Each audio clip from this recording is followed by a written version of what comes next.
Today is the 18th of April, and as promised, they released a patch for Marvel Snap. The patch contains balance updates, so card updates, and it also contains token shop updates, and it also contains some updates for the matchmaking. And audio updates, box, whatever, a lot of stuff. And the series drop. We got a series drop for cards from 5 to 4 and from 4 to 3. So we are going to take a look at all of these, my boys. Let's check it out. Let's check it out. Balance updates. In the week of our last balance change, we saw the metagame settle into a much healthier shape than it had been before. However, we were too shallow with our adjustments to the Shuri Taskmaster decks, and Lockjaw Lich shells, both with and without Thanos, have remained solid contenders. Today's changes aim to push both of those decks off their clear top spots. Outside of Shuri Taskmaster, the metagame is looking healthy on our internal metrics. Fuck your internal metrics. What matters is the player experience, brother.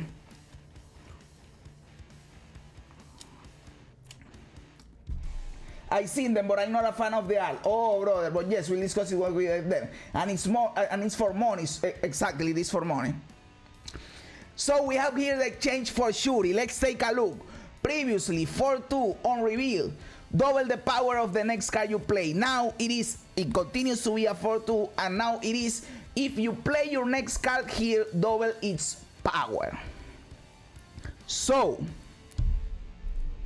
is this a big nerf? In my opinion, it isn't. It is kind of restrictive. It is a good change, I agree, but this isn't a big nerf. For example, I was worried that my Galactus Nimrod deck that uses Shuri was going to take a hit from this, and it doesn't matter. I can still play Nimrod in the same lane that I played Shuri and get all the benefits. I don't give a fuck. It is still pretty cool. So you can still use Shuri. Now that Shuri is a Series 3 card, if you were thinking about getting Shuri for free in your rotation, go ahead. Shuri is still really good. I predict that she will keep a good spot in the metagame even after this, brother, in my opinion. What do they say about it? We consider a number of changes to Shuri, but they all tended to ruin her current decks. Some even theoretically risk making a new monster with different parts. That's not a great risk to run when balancing a programmatically strong card. Yes, brother, the problem with Shuri is that fundamentally the design of the card is hard to tune, you know, because what do you have? The power, the energy, and then the power she gives. Right? So, and fundamentally the power she gives is double the power. So what do you do in this situation? You nerf the energy. It's a good, maybe you nerf the energy, but then it kind of fucks up the decks she's used in, you know. If you nerf her power, it doesn't really matter. You don't play her for the power because you are interested on the power she gives.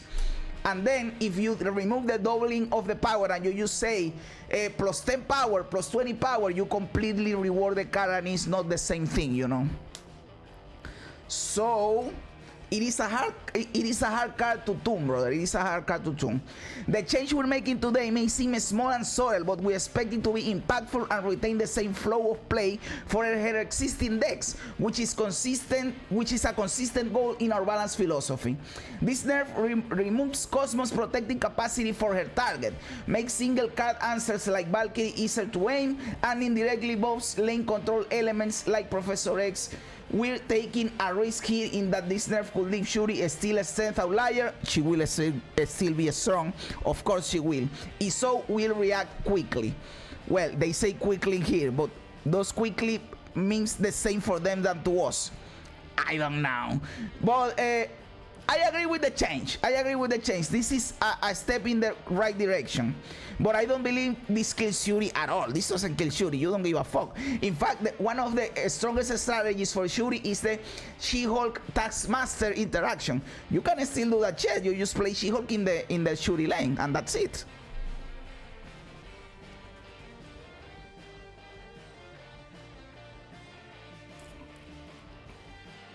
I think the change is okay, but I think She-Hulk Taskmaster is gonna be strong, but more chanceable depending on priority. Exactly. Makes her more predictable, so easier to counter. That is true.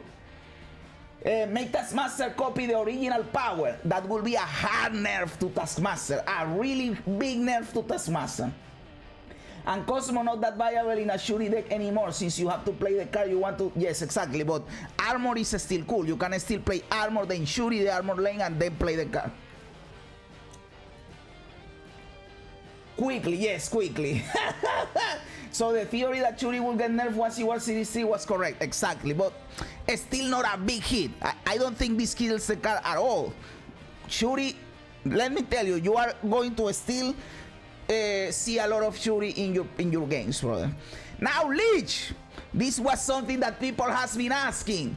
Do something about the Lich, and I told you at this point they have to be annoyed about people talking about Lich, so they need to do something about Lich because this shit is annoying. So they did something. Let's see what they did. Previously 5-3 on reveal, remove the abilities from all cards in your opponent's hand. Now it is still a 5-3. It is not that on reveal. It doesn't say on reveal here, which is kind of weird, so you can't prevent Lich from happening. He is going to happen every time. At the start of turn 6, remove all abilities from cards in your opponent's hand. So if somehow they ramp up Lich, you can see it coming. The only way you don't react to Lich is if they play Lich on the 5th turn, and you can't react because it is just the next turn. Again, this is a good change because one of the most frustrating things about Lich was being Lich early on the game and losing all your stuff, you know. Now you can plan out and it is only the last turn. It is still strong. It will still be annoying. People will still complain about it because this interaction is not fun. But let's be honest, this is a good change and it is a lot better than what we had before, brother. The developer comments, it's never been our goal for Lich to be a heavily played card, and we understand that's been a frustration lately. Of course, brother. When it's happening, it usually means a finisher is generally strong against pure power, like Lich Leader, and or a deck that can play Lich earlier than turn 5 too often, like Lockjaw Thanos. We tried in the past to weaken the stronger cards in those decks, but it's been a balance and design obstacle. Thus, we decided to remove the early Lich from the equation. Lich is designed to counter some powerful endgame cards and combinations from a unique angle without any setup, which is important to have around in the event. In the event those decks begin to overperform. This shit is formatted Socky, so reading is hard. This change should let him fulfill that role when necessary without ever making him a foundational piece of the metagame. Okay, let's see what happens. I like the change, I agree. In my opinion, Lich shouldn't exist at all, but they believe Lich is necessary. I believe this is, again, a step in the right direction, brother. Let's see what happens now with Lich. Maybe he will be a lot less annoying and a lot less people will play him because of that. You know how to handle this. Bring back leader. Fuck the leader. So Lich is not only good for preventing a strong final turn plays. Exactly.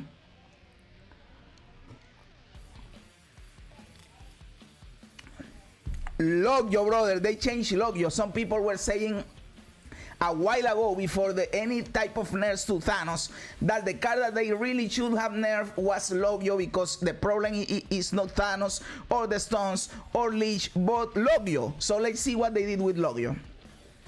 Previously 3-2, after you play a card here, swap it with a card in your deck, and now it is a 3-2, after you play a card here, swap it with a card in your deck once per turn. So only once per turn, brother. This changes a lot for Lockjaw decks, brother. This changes a lot of things for Lockjaw decks. Does this kill Lockjaw? In my opinion, it doesn't kill Lockjaw. Lockjaw will still be viable. Lockjaw will still be viable. But this bullshit nonsense when you play 3 fucking stones on the Lockjaw lane in one turn is gone. And I am glad about it, brother. I am glad about it. Lockjaw's a fun and exciting card. Agree, I love Lockjaw. But each trigger of this good boy basically draws a card and generates up to 6 energy at random. That's a lot of variance to having multiple competitive decks. Agree. As we add cards, new and improved ways to sidestep Lockjaw's risks will also become available. Since we believe the most powerful and frustrating use of Lockjaw is triggering him multiple times in a turn, often with a snap along the way, we're changing that, limiting Lockjaw to one swap each turn for forces the player to develop their board without letting them sprint ahead of or spring a late surprise. This will make Logyo simpler to play against and less potent in decks incidentally playing lots of cheap cards like Thanos. I completely agree with this statement. In my opinion, this is the biggest W of the three that we have seen so far. I know people may be excited about the lead change, and yes, the lead change is good, but this is a big W, brother, because they changed Logyo without killing the card. Logyo is still good, and this helps them in the future design of the game, because having to think about Logyo all the time is annoying as fuck when you design a new card, brother. So, in my opinion, so far, this is the biggest W. Look how they massacred my boy. When Swag Doggo gonna get nerfed match? The Cosmo is the bad doggo, brother. Logyo is the good doggo. And the Cosmo needs a fucking nerf. At least a 3-1 in power, you know. This nerf, I think, makes Thor weaker now, since you normally want to play the hammer as well as another card in the Logyo location. Yes, exactly. Where you play like something that costs 0 power plus another thing, now you can do that shit. But you can still play the Mjolnir, and because the Mjolnir doesn't provide any power, and you bring back something that provides power. It is still a viable strategy. Now you can only choose between the hammer or another card. Exactly, but the hammer, since the hammer is stupid, you just take away the hammer, and you bring something that offers power, you know. So it might be cool. We need to try it first, of course, but in theory, it might be cool. Patch highlights, brother. The token shop updates. Okay, let's see it. Weekly Spotlight. When a new Series 5 card is released, it will be immediately featured in its own section for its first week in Marvel Snap. Once you buy the Weekly Spotlight card, this section will be hidden until the next new card is released. If you want the newest card at release, here's what you'll be waiting for. Yes, we needed this update, brother. Sometimes you are waiting for the card. You have the tokens ready to go. The card drops and it didn't show up in your shop. That happened to me with Kang the Conqueror. And with another card. I don't remember what was the other one. Maybe Kitty Pryde. I don't know. Doesn't matter. This is a good change because that was infuriating when that happened. But let me tell you, in my shop, there is no Jeff showing up. Jeff the shark is not showing up in my shop. So, for the first time, it is bugged already, brother.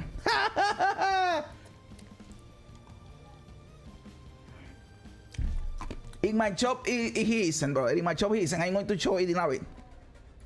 Ultimate variants. Ultimate variants are some of the most epic variants in the game. Some of them are, but some of them are stupid. We felt they deserve their own section too. We're moving ultimate variants out of the way of seeing Series 4 and 5 cards and into their own rotation for those of you who want to make your decks that much cooler. Brother, I would like to see what is the, the data for people buying ultimate variants, because blowing up 5k tokens on a variant, oh brother, I wouldn't do that shit. I wouldn't do that. I want cards, brother, and that is almost a Series 5 card, my dude. Series 4 and Series 5. This section functions nearly the same as previously, but only features Series 4 and Series 5 cards. This section will feature a card you don't own from all currently available Series 4-5 cards and rotates every 8 hours. Series 5 cards will be added to this section once they leave the weekly spotlight. Again, this is a good change, and I believe something that comes in hand with this is that now cards are not separated into the Series 4 and Series 5 bucket, but they are just one long list. So you can kind of predict what is the next card that is coming into your token shop and adjust accordingly, and that makes it that the rotation happens that you know what is coming, because now you don't have to roll between or a Series 5 or a Series 4. Now it is just one long chain.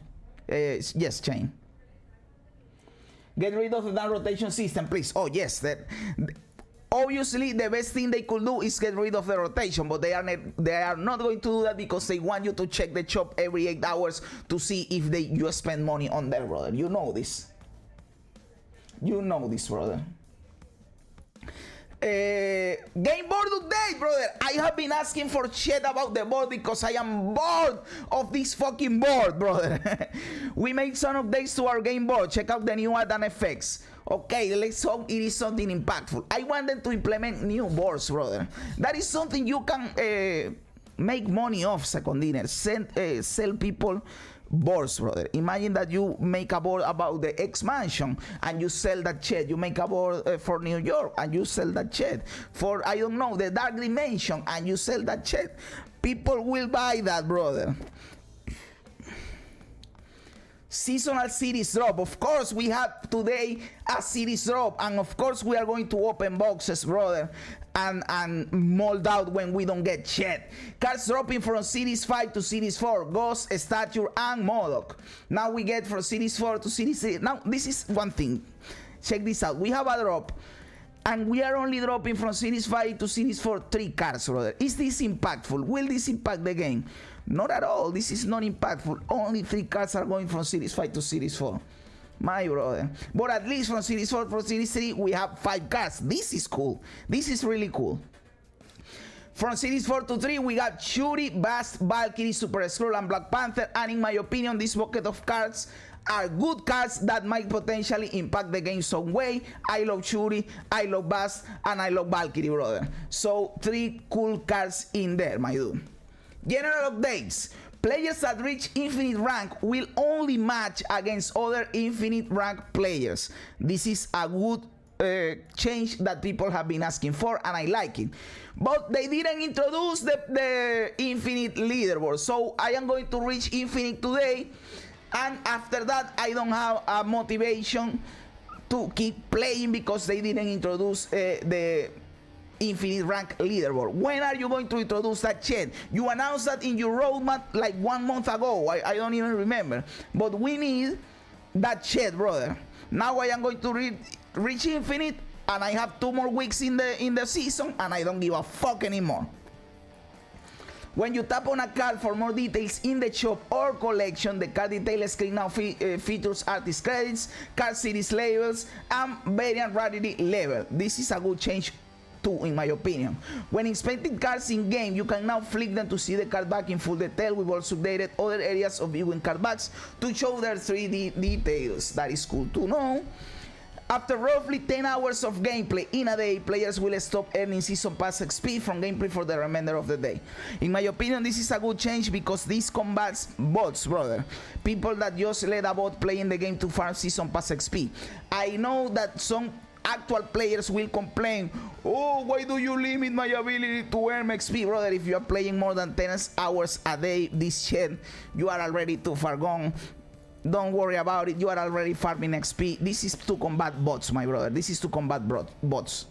Collection level track has been extended. This is also a good change because if you don't know, there are a couple players, big, huge, ultra whales, that have gone into the limit of the collection track, so they need the collection level to be extended so they can keep climbing.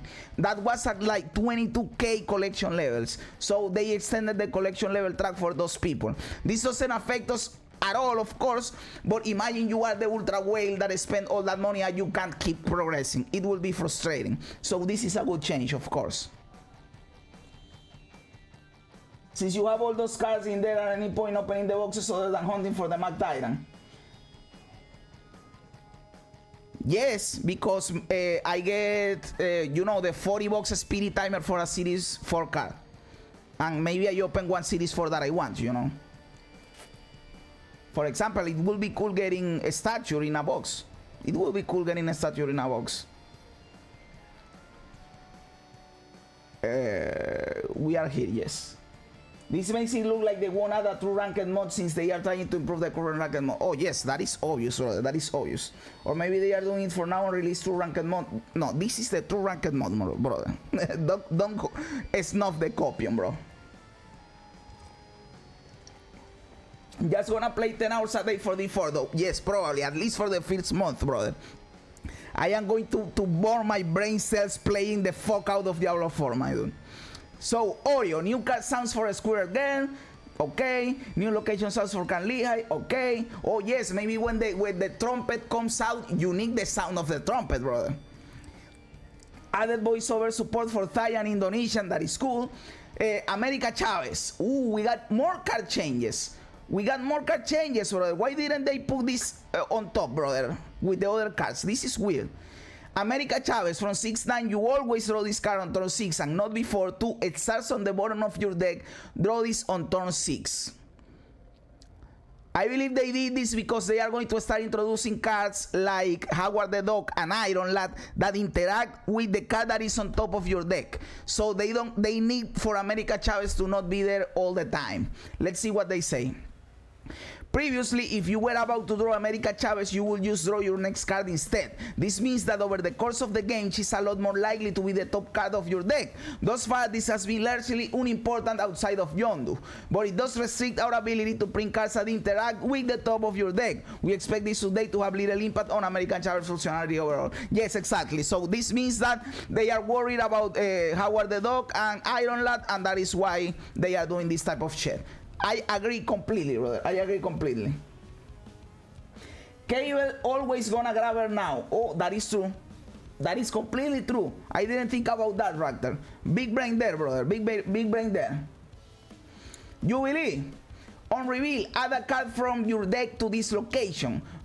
And now it is on reveal, add the top card of your deck to this location. Brother, this was Jubilee originally. If you played in the beta, this was the ability that Jubilee had when I just started playing the game, and they changed it because she always pulled America Chavez, because America Chavez was the card most likely to be on top of your deck. So instead of changing America Chavez, they decided to change Jubilee. Let's see what they say about it. Some of our players may remember a time where Jubilee had this ability. Exactly. Back then, Jubilee would often be a 4-10 as she'd pull America Chavez very consistently. Yes, it was one of the strongest combos you could pull off. There was a time in the beta where everybody was playing Jubilee America Chavez just because of that. We decided at the time to change Jubilee's effect instead of America Chavez, as the former was a much simpler change to communicate. However, we're looking to design cards that interact with the top of your deck in the future, so we're bringing this design back too. We expect this update to have little impact on Jubilee for the time being. This is cool. I agree with both the changes. We get back the original Jubilee, America Chavez changes, and you can create these cards that interact with the top card again, like Howard the Duck and Iron Lad. Leader, oh motherfucker. Don't do this to me, brother. I was happy with the leader being dead. Let him die, motherfucker. Yo, leader, snap you, bro. Oh, brother, thanks. Thanks for the follow, brother. Thanks for the follow, leader, my dude. No, brother. I was happy with the leader being dead, my dude. Not you, the cat, my dude. And they are doing something to bring him back, my dude.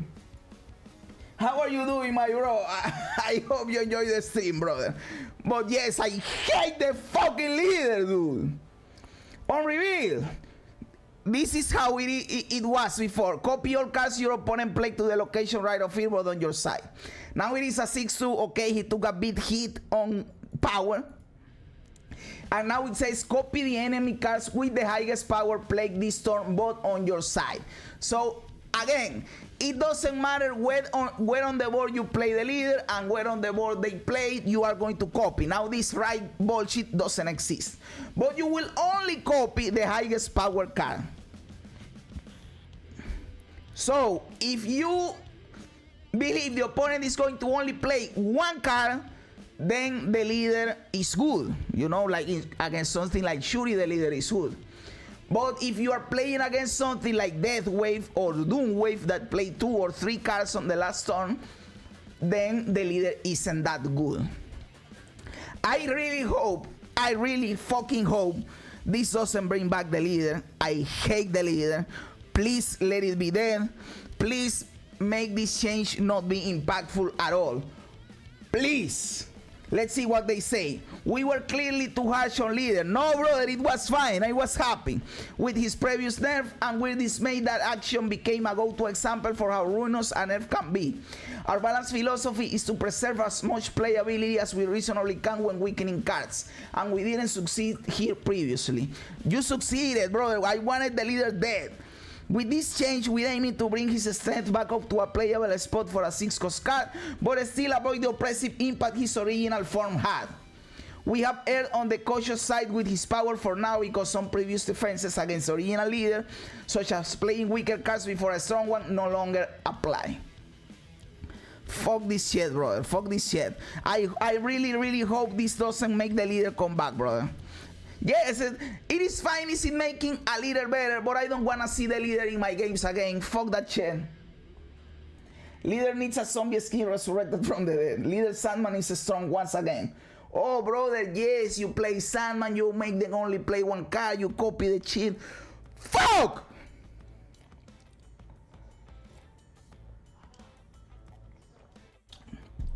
I miss using him in my rank 3D Jubilee deck. It's so, but I enjoy it. Leader PTSD. Yes, brother. Fuck the leader. Yes, brother. We are going to take a look at the bundles after this. Don't worry about it, my bro.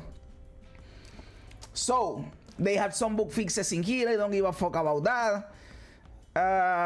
And yes, that is all, brother. That is all. Cool. I'll be honest, I like this patch. I believe this patch is cool. This is a step on the right direction. Yes, of course, there is a lot of stuff that they didn't address in here that needs to be addressed. We know the token acquisition, the cards, the infinite rank leaderboard, the matchmaking, all that bullshit. We know. But again, this is a step in the right direction. I like this patch, brother. I like this patch. I believe this patch is cool. And of course, having the card drop is always cool. Having the card drop is always fucking cool. And I am glad and I am happy. And we are going to open some boxes because of that, brother. So yes, this is cool.